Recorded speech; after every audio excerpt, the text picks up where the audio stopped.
آج میں جو عمل لے کر آپ کی خدمت میں حاضر ہوں یہ عمل 2 اسم پر مشتمل ہے اور اس عمل کو آپ نے عشاء کی نماز کے بعد آپ نے کرنا ہے۔ انشاءاللہ تعالی اس عمل کو کرنے سے فرشتے رزق کی بوریاں گھر لانا شروع کر دیں گے۔ یعنی اگر آپ کے گھروں میں رزق میں کمی کا مسئلہ ہے، اگر آپ کے گھروں میں غربت تنگ دستی آ چکی ہے اور گھر کے مالی حالات بہت ہی خراب ہیں، اس عمل کو کر لیں، انشاءاللہ تعالی آپ کی ہر بڑی جو مالی پریشانی ہے وہ حل ہو جائے گی۔ 2 اسم یعنی یا مسبب الاسباب،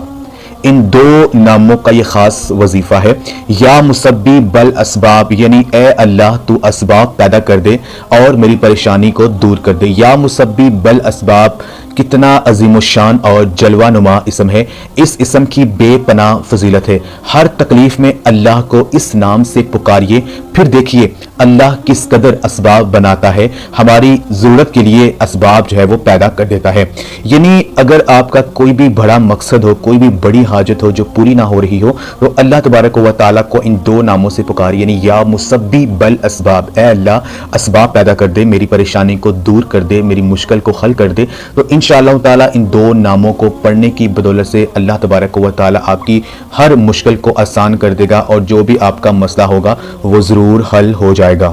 خواتین و حضرات، جب ہم کسی مشکل میں پھنس جاتے ہیں، جب ہماری کوئی حاجت ہوتی ہے، تو اللہ تعالیٰ ہماری زندگیوں میں آسمان سے اتر کر نہیں آتا، مگر ایسے حالات پیدا کر دیتا ہے کہ ہمارا کام بھی ہو جاتا ہے یا کبھی کبھی کام نہیں بھی ہوتا ہے۔ وہ ریزن اتنی سادہ اور آسان ہے کہ جب آدمی یہ کہتا ہے یا جب اس کا کام ہو جاتا ہے تو وہ یہ کہتا ہے یہ تو کبھی سوچا بھی نہیں تھا، کبھی کوئی فرشتہ بن کر آ جاتا ہے اور کبھی باوقت بارش ہو جاتی ہے، ٹریفک جام میں پھنسی ہوئی گاڑی جو ہے وہ اس سے فلائٹ جو ہے وہ مس ہو جاتی ہے، یا بعض دفعہ یہ ہوتا ہے کہ ہمارا جو کام ہے اتنا مشکل راستہ بھی ہوتا ہے لیکن پھر بھی اگر ہمارا کام ہونا ہوتا ہے تو بھی ہمارا کام جو ہے وہ ہو جاتا ہے۔ یعنی کہنے کی بات یہ ہے کہ اللہ تبارک و تعالیٰ جب کچھ کرنا چاہے، یعنی جب اسباب پیدا کرنا چاہے تو وہ ہو جاتے ہیں۔ بعض دفعہ یہ ہوتا ہے کہ ہم اللہ پاک سے مانگتے ہیں لیکن ہماری جو حاجت ہے وہ دنیا میں پوری ہو جاتی ہے، بعض دفعہ ہماری حاجات پوری نہیں ہوتی ہیں تو اس کے بدلے میں ہمیں کچھ اور مل جاتا ہے، یعنی وہ چیز ہمارے لیے ٹھیک نہیں ہوتی ہے، اس لیے ہمیں وہ چیز کام جو ہے ہمارا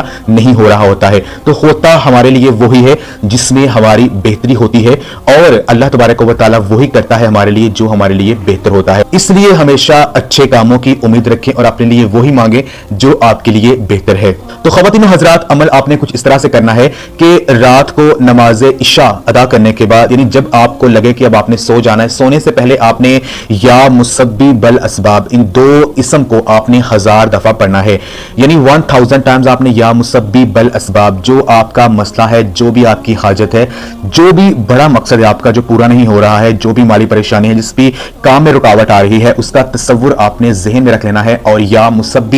الاسباب اس کو آپ نے 1000 دفعہ یعنی 1000 ٹائمز آپ نے پڑھنا ہے۔ اول اور آخر ایک دفعہ درود ابراہیمی پڑھ لیں۔ آخر میں اللہ پاک سے عاجزی اور انکساری کے ساتھ آپ دعا کریں، انشاءاللہ تعالیٰ آپ کا جو بھی مالی مسئلہ ہوگا وہ حل ہو جائے گا۔ رزق کی ہر قسم کی جو پریشانی ہے، جو بھی رکاوٹ آپ کے کام میں آ رہی ہے، جو بھی آپ کا مقصد ہے وہ انشاءاللہ تعالیٰ حل ہو جائے گا اور رزق کی جو بھی رکاوٹ ہے وہ ختم ہو جائے گی۔ اس عمل کو آپ لازمی کریں، انشاءاللہ تعالیٰ آپ ضرور فیضیاب ہوں گے۔ تو خواتین و حضرات، جب بھی آپ پر کوئی بھی پریشانی آ جاتی ہے، کوئی بھی آپ کسی بڑی مشکل میں پھنس جاتے ہو، تو اللہ تبارک و تعالیٰ کو ان 2 اسم کے ذریعے پکارو، یا مسبب الاسباب، یا مسبب الاسباب یعنی یا اللہ تو اسباب پیدا کر دے، غیبی مدد سے میری پریشانی کو حل کر دے۔ تو انشاءاللہ تعالیٰ پھر آپ دیکھو گے کہ آپ کی جو پریشانی ہے وہ کتنی جلدی سے حل ہو گئی ہے اور آپ کا جو مسئلہ ہے وہ کس قدر تیزی کے ساتھ حل ہو رہا ہے۔ تو یہ خاص عمل آپ خود بھی کریں اور اس ویڈیو کو صدقہ جاری سمجھ کر لازمی شیئر بھی کریں۔ جزاک اللہ۔